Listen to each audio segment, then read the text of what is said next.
slide I do have here, where we'll be touching on some overview of cybersecurity. So basically, cybersecurity is you trying to practice in the field of protecting your infrastructure, be it network systems or otherwise, and try to prevent things like cyber threats. They could range from data leakage to things that could affect brand of the organization. That speaking of trying to protect confidential information of companies that you don't want to go out there in public, this is what cybersecurity can actually be used for. There is also a rapid industry growth. I think I picked up this stats from U.S. Department of Labor, and it's still projected to keep growing as of 2027. And there is still going to be that increased demand for talent.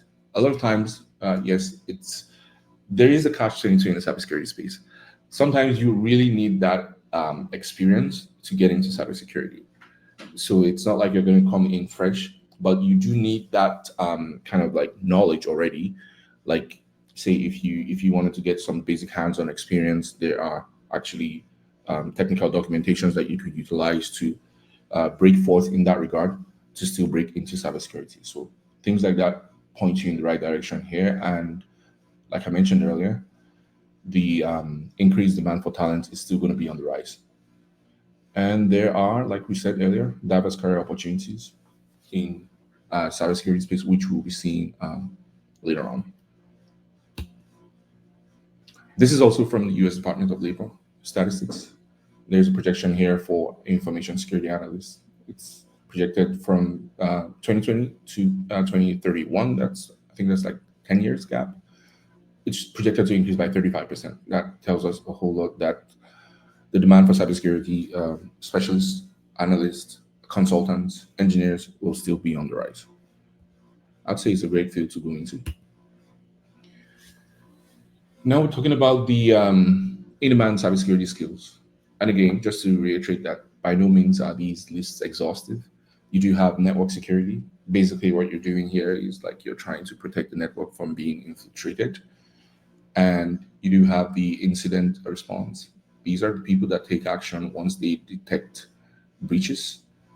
And you do have risk management. So this is more of on the managerial side of things. This is where you have your CISMs and your auditors trying to assess the risk of the system before they're being thrown live to production. And it's risk management is always going to be a continuous cycle. So it doesn't stop. They don't stop. It happens each year based on the defined period of time that the management analysis is taking place. And then you have the vulnerability assessment. These are where you have the folks that will test your application, web applications or networks for vulnerabilities, and they make the assessment and submit that to leadership. And there is also cryptography. So this is where we talk about public key infrastructure to ensure data confidentiality of the probably maybe web applications or networks or what you may have. Speaking on career paths, there are various paths that you can touch upon to get into the cybersecurity space. You have the cybersecurity analysts, and these guys are actually responsible for monitoring, analyzing, and responding to the incidents and threats in your setup. And we have the pen testers. These are also the people that would try to intentionally attack your system, and they could be outsourced or they could be in-house, but they will intentionally try to break through your system and document their reports on it, and they'll let you know how you can actually make those resolutions to fix those vulnerabilities that were identified. And then you have the security engineers. Basically, what these guys do, they kind of like they kind of work with the developers to come up with ensuring that you're following how do I put this?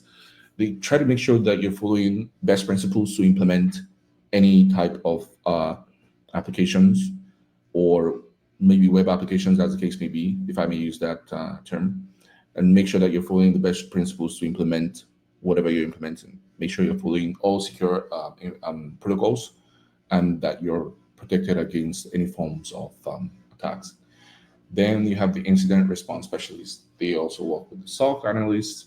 Once they once any form of attack is identified at SOC level, these are people that step in to try to resolve issues and make sure that there are no further breaches along the way.